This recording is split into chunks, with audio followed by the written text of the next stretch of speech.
정말 이렇게 공부를 잘하신 분들은 어떻게 답을 해주실지 하나, 둘, 셋 들어주세요. 아니다가 거의 다 아니라고 말씀을 하셨네요. 공부하고 상관없다. 네. 사실 공부를 잘해야 되긴 하는데요.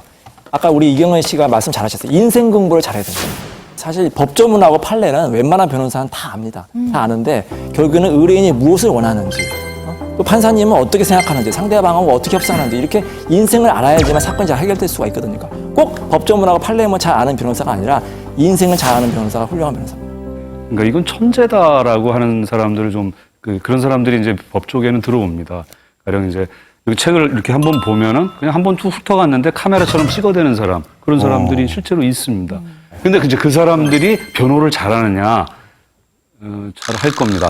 근데 실제로 반대로 그러면 저희 연수원 제자들 중에서 이제 이렇게 쭉 보면은 제가 넌 공부 치질이도 참 못한다 연수원에서요. 치질을 못한다 그래가지고 수료하겠냐 이런 친구들이 지금 너무 변호사를 역할을 잘하고 있어요. 그거는 세상 공부가 그만큼 돼 있는 거예요. 사람에 대해서 더 많이 알고 이해하고 공부하고 또 그 사건에 대해서 얼마나 열정적이냐 이것이 변호를 잘하는지 못하는지를 결정하는 거 아닌가 싶습니다. 그럼 실제로 여기 변호사님들 계신데 고등학교 때 전교 석차가 어땠는지 이렇게 얘기를 좀 들어보죠. 진짜로 잘했는지. 솔직히 저는 좀 잘못했습니다. 잘했다 하는 저는 뭐 반에서 평범하게 한 3, 4등 한 것 같은데. 3, 4등이 평범해요? 그럼 전교가 여기는 다 좀 잘하는 사람들 많기 때문에. 저는 솔직히 중학교 때 공부를 참 열심히 했어요. 중학교 때 공부가 너무 재밌는 거예요. 그래서 이렇게 공부를 하다가 밤에 이제 자려고 누우면 잠이 안 오는 거예요. 더 공부를 하고 싶어요. 다시 일어나서 또 공부를 하는 거예요.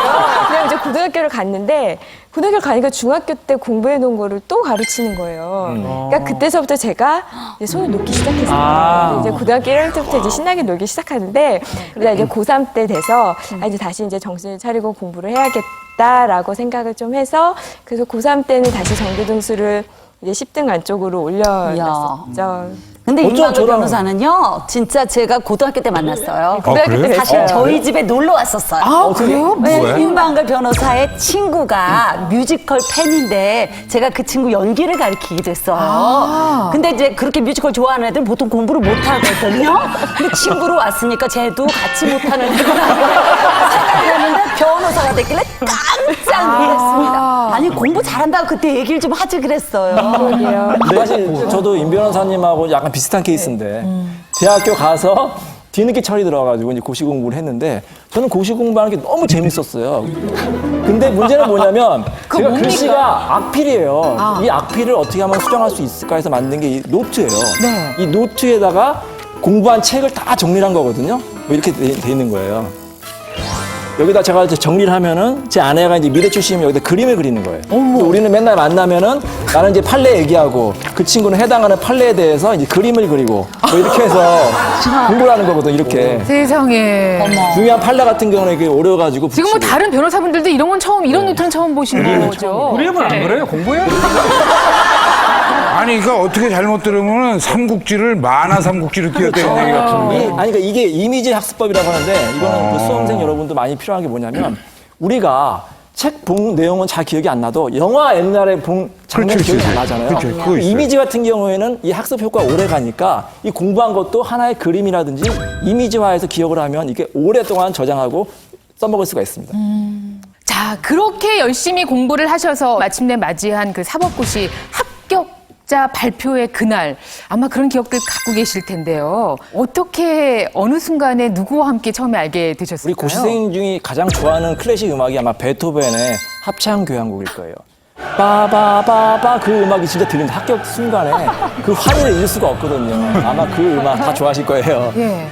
저는 뭐 아파트에 살아서 뭐 플랜카드 같은 건 안 붙었는데 저는 뭐, 맞아. 뭐 플랜카드 붙이는 데도 좀 그렇죠. 있잖아요. 시골. 저희는 뭐 지방인 경우는 뭐 대단하죠. 고등학교 앞에도 붙이고요. 그렇죠. 근데 대학교 저는 뭐 나이도 많이 있는 상태에서 붙었고 또 아파트에 사니까 그런 건 안 했는데 아이도. 저는 이제 아들이 이제 34살 먹고 드디어 직장을 갖게 됐구나라는 그 어머니의 그 눈빛하고 또 2년 동안 애를 봐주고 애를 낳아서 애를 키우고 저를 참고 기다려준 아내의 얼굴을 보고 저는 무슨 플랜카드를 떠나서 뭐 그 두 개만 가지고도 전 아직까지 제가 삶을 살아가는 원동력이 될 정도로 아직까지 그렇게 기억에 많이 남아 있습니다. 네.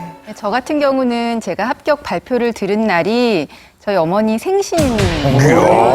그래서 큰 선물. 사실 뭐 어떻게 보면 큰 효도를 선물을 해드린 큰일 날 뻔했네요. 잘못했군요. 그렇죠. 잘못했으면 아주 큰일 날 그러네. 거였죠. 아, 그때 그 감격이 기억이 있으시겠네요. 생생하시겠네요. 정말 흐뭇하셨던. 저는 이제 사법시험 합격했을 때 그때 이제 부모님한테 합격했습니다. 그러니까 아버님이 막 우시더라고요. 예, 근데 사실 저희 아버님하고 저하고는 그 전부터 약속을 했었습니다.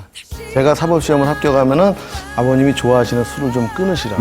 술을 너무 많이 드셨어요. 그래서 건강이 많이 걱정이 되는데 제가 막상 사법시험을 합격하니까 아버님이 또 기분 좋다고 또 계속 술을 하시더라고요. 결국은 제가 검사되고 나서 한 3개월 만에 아버님께서 간암으로 아유. 돌아가셨습니다. 그래서 참 그때 사법고시 합격할 때는 안 울었는데 아버님 산소 앞에서 많이 울었습니다.